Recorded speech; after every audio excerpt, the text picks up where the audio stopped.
want to hear about a scary mountain? Yeah. I love scary mountains. So We're on a scary mountain roll right now. Okay, so in Pakistan, there is a mountain that is called Tirich Mir Mountain, which is also translated to the King of Darkness Mountain. Oh my gosh. This is in Pakistan. All People right, know how to name mountains. they really do.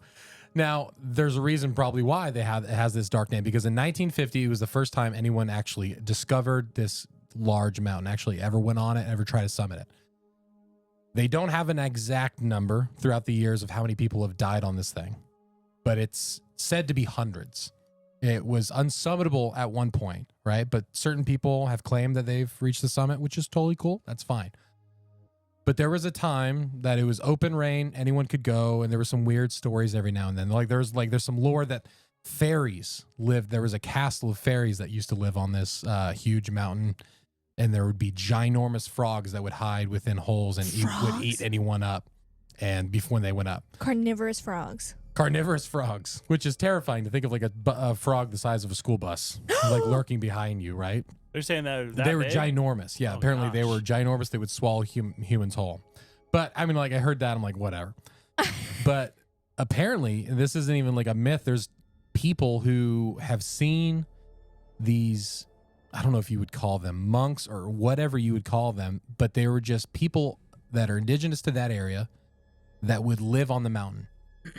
People wouldn't know their names, people wouldn't see their faces, but they would know, and they would claim, we're there to protect the space between nature and people, Oh my God. and trying to keep this mountain at peace, because there's a lot of lore to it. And it says if you summit it and the mountain doesn't kill you on your climb, within a year you die. And there's been Very similar claim stories to the claim after claim of this stuff happening, right? And at one point in the early 2000s, it got shut down. They said, you are not touching this mountain. No one can go on this mountain. It's completely restricted. Guess when it was? COVID. When they restricted this? September 2001. Oh. Well, that's weird coincidence. Yeah. They say it's because it's near the border, I think, of Iraq or Baghdad, whatever. Yeah, Baghdad Yeah. is in Iraq. Yeah. So Iraq. it's close by, and that's what they claimed. And so for almost 20 years, no one was able to go up on this mountain. And in 2019, The U.S. government said you couldn't do it, or the government of Pakistan. the Pakistan. people of Pakistan, Okay. yeah, said you cannot go up. It's completely restricted. In 2019, a French group of mountain climbers got permission to go up it. No one was on this mountain. So they go up this mountain, and First time in 20 years. First time in 20 years. They're going up this mountain, and this is just a thing that they just threw out. I'm like, well, how is this not a big deal? They're going up this mountain, and they see over in the far distance another group of people coming back down the mountain. Pardon? And they're like, that's weird. They go I'm in up, the future. and they have a conversation. These people are Russian.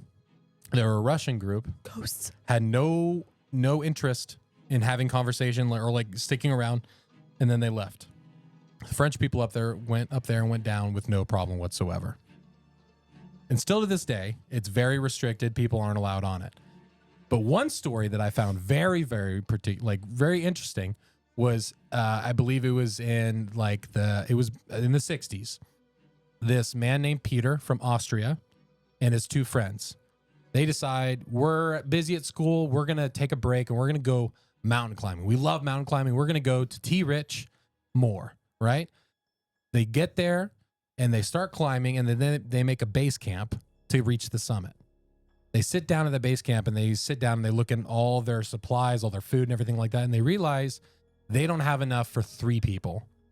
So they decided we're going to send 2 people up. One person's going to stay at base camp. No way. Right? How they decide to do this is doing a poker game. So they have a poker game. It's pretty intense. And Peter, the one who organized the trip, loses. His 2 friends then that morning leave to go summit the rest of Tirich, the King of Darkness Mountain, and they die.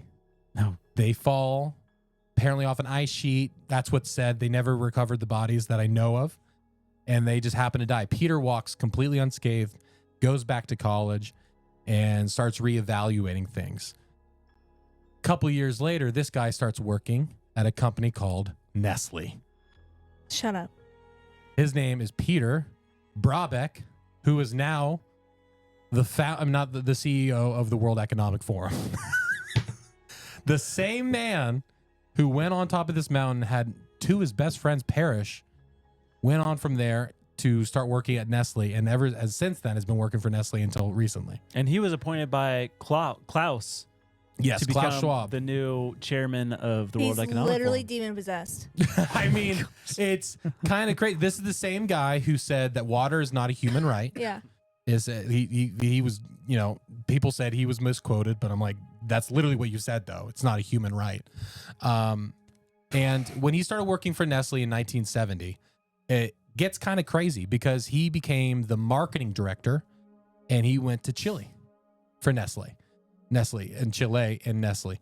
And so he was there and he was running it. But you look at all the things that they did in that time within South America and in Africa. They started pumping instant formula like crazy, right?